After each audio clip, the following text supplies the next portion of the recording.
Hello friends, कैसे हो आप सभी। आई होप आप सभी मस्त होंगे, अपनी अपनी पढ़ाई में व्यस्त होंगे। मैं सरस वंश कंपटीशन क्लासेस में आप सभी का स्वागत करती हूँ। फ्रेंड्स, हम लोग इस समय टेस्ट सीरीज़ कर रहे हैं जिसमें हम लोगों का टेस्ट पेपर फर्स्ट हो चुका था और आज मैं आप लोगों के लिए टेस्ट पेपर सेकेंड लेकर आई हूँ।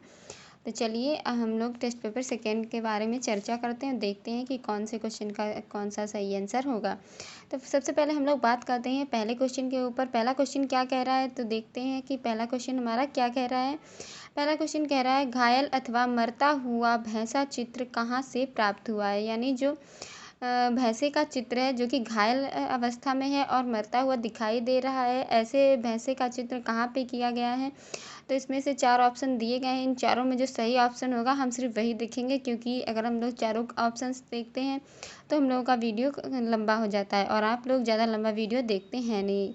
तो अगर आप लोगों को ये चैनल अच्छा लगे तो लाइक शेयर ज़रूर कीजिएगा। तो ठीक है, तो हम लोग बात करते हैं पहले क्वेश्चन के ऊपर कि घायल और मरते हुए भैंसे का चित्र कहाँ पाया गया है। तो इसका जो सही आंसर होगा वो होगा सिंघनपुर। सिंघनपुर में घायल अथवा मरते हुए भैंसे का चित्र पाया गया है। ठीक है, दूसरा क्वेश्चन हमारा क्या कह रहा है कि जो दूसरा क्वेश्चन हमारा कह रहा है कौन सी गुफाएं 2003 ईस्वी में वर्ल्ड हेरिटेज साइट घोषित की गई हैं। यानी जो 2003 है वर्ष, इस वर्ष कौन सी गुफा जो है वह वर्ल्ड हेरिटेज साइट के रूप में घोषित की गई। तो जो 2003 में हमारी गुफा है भीमबेटका, इसको 2003 में वर्ल्ड हेरिटेज साइट के रूप में घोषित किया गया था। ठीक है, कौन सी गुफा, भीमबेटका। कब, तो 2003 में।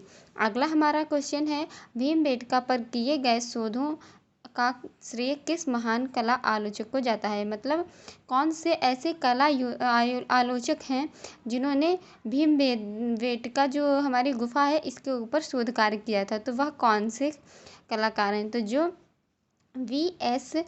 वाकड़कर महोदय हैं। कौन, V.S. वाकड़कर महोदय, इन्होंने भीमबेटका के ऊपर शोध कार्य किया था। ठीक है, किसने, V.S. वाकड़कर ने। फिर अगला हमारा क्वेश्चन है सम्रांगण सूत्रधार कौन सी शताब्दी का ग्रंथ है। जो ये सम्रांगण सूत्रधार है यह एक ग्रंथ है और इसमें यह पूछा गया है कि कौन सी शताब्दी का यह ग्रंथ है। तो जो 11वीं शताब्दी है, इस शताब्दी का यह ग्रंथ है। ठीक है, हमारा अब अगला क्वेश्चन क्या कह रहा है।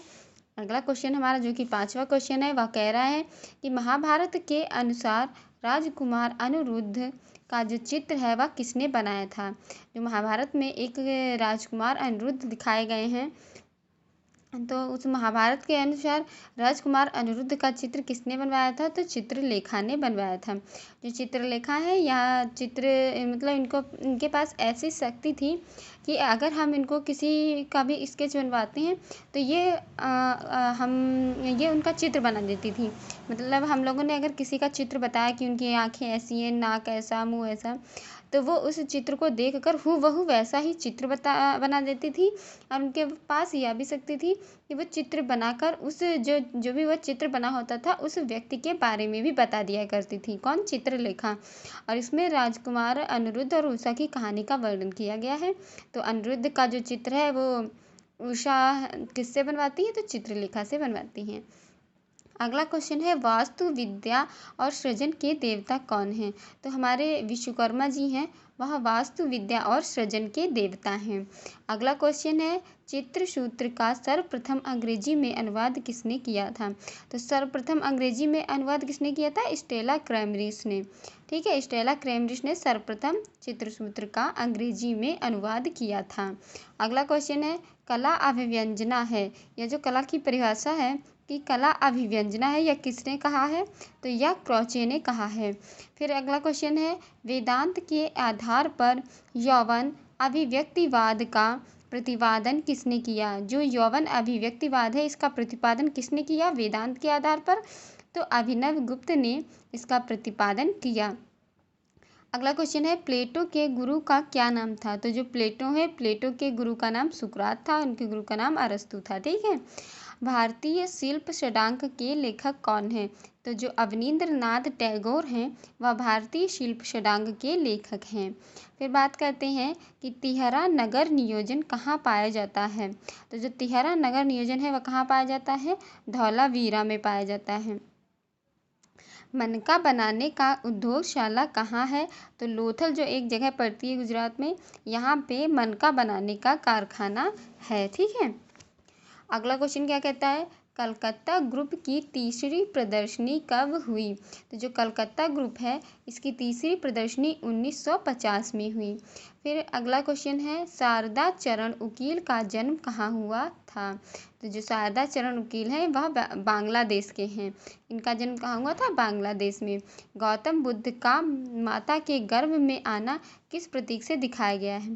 तो हाथी जो है, हाथी के प्रतीक के द्वारा दिखाया गया है गौतम बुद्ध का उनकी माता के गर्भ में आना। भारतीय पुरातत्व विभाग की स्थापना कब होती है? तो जो भारतीय पुरातत्व विभाग है इसकी स्थापना 1853 ईस्वी में होती है। बसली क्या है? तो बसली कागज पर चित्रण हेतु उपयुक्त एक धरातल है। श्रृंगारदानी का साक्ष्य कहाँ से प्राप्त हुआ है? तो श्रृंगारदानी का साक्ष्य कहाँ से प्राप्त हुआ है? हड़प्पा से। बृहद स्नानागार को के.एम. दीक्षित ने क्या कहा है? तो बृहद स्नानागार को के.एम. दीक्षित ने धार्मिक चर्चा का स्थल कहा है। क्या कहा है के.एम. दीक्षित ने? धार्मिक चर्चा का स्थल।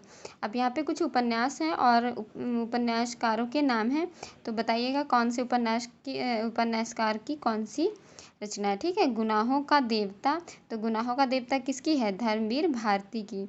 नूतन ब्रह्मचारी किसकी है? बालकृष्ण भट्ट की। परीक्षा गुरु किसकी है? लाला श्रीनिवास दास की। और मंगलसूत्र किसकी है? मंगलसूत्र है मुंशी प्रेमचंद की। ठीक है। तो यहाँ पे कि 21 प्रश्न हो गए हैं और 22वां प्रश्न हमारा क्या कहता है? काले कारनामे किस उपन्यासकार की रचना है? तो जो निराला जी हैं, सूर्यकांत त्रिपाठी निराला, काले कारनामे इन्हीं की रचना है। इला चंद्र जोशी का कौन सा उपन्यास नहीं है? तो इसमें ये सारे उपन्यास दिए गए हैं, आप लोगों को बताना है कि कौन सा नहीं है। तो सबसे पहले आप लोगों को यह जानना जरूरी है कि इनके कौन कौन से उपन्यास हैं, तभी तो आप लोग बता पाएंगे कि इनका उपन्यास कौन सा नहीं है। तो जो सन्यासी है वह इलाचंद्र जोशी का उपन्यास है। घृणामयी है वह भी इलाचंद जोशी का उपन्यास है। मुक्तिपथ है वह भी इलाचंद जोशी का उपन्यास है। तो बचा कौन? बचा इसमें त्यागपत्र क्या है? इनका उपन्यास नहीं है। फिर बात करते हैं जो कि हर प्रतियोगी परीक्षा में पूछा जाने वाला क्वेश्चन है और अधिकतर पूछा गया, कौन सा हिंदी का पहला उपन्यास कौन सा है? तो परीक्षा गुरु हिंदी का पहला उपन्यास है। किस रचना को हिंदी साहित्य में प्रथम कहानी के रूप में दर्जा मिला है? तो जो इंदुमती है हमारी, इसको प्रथम कहानी का दर्जा मिला है। खड़ी बोली का पहला महाकाव्य किस रचना को कहा गया है? तो जो प्रिय प्रवास है वह खड़ी बोली का पहला महाकाव्य है। खड़ी बोली का पहला महाकाव्य कौन सा है? प्रिय प्रवास। फिर से हम लोग आते हैं रचना और रचनाकार के ऊपर, इनको मिलान करना है। तो सबसे पहली रचना है गंगा युग की गंगा, जो कि केदारनाथ की है। दूसरी है वैदेही, जो कि अयोध्या सिंह उपाध्याय की है। तीसरा है चांद का मुंह टेढ़ा, जो कि मुक्तिबोध की है। और प्यासी आँखें पथराई आँखें या किसका है? या नागार्जुन का है। अगला क्वेश्चन है, एक पतंग अनंत में किसकी रचना है? तो एक पतंग अनंत में यह अशोक वाजपेयी की रचना है। फिर अगला है, श्रृंगार विलास किसकी रचना है? तो प्रताप नारायण मिश्र की रचना है श्रृंगार विलास। फिर इसमें पूछा गया है कि कौन सी रचना अंबिका दत्त व्यास की है? इसमें दी गई हैं, तो इसमें कौन कौन सी? कंसबद्ध या भी है, ऋतु श्रृंगार या भी है, नहीं ये नहीं है। इनकी रचनाएं से पूछी गई कौन सी है? तो इसमें जो पावस पचासा है या इनकी रचनाएं, ये सभी इनकी रचनाएं नहीं है। ठीक है।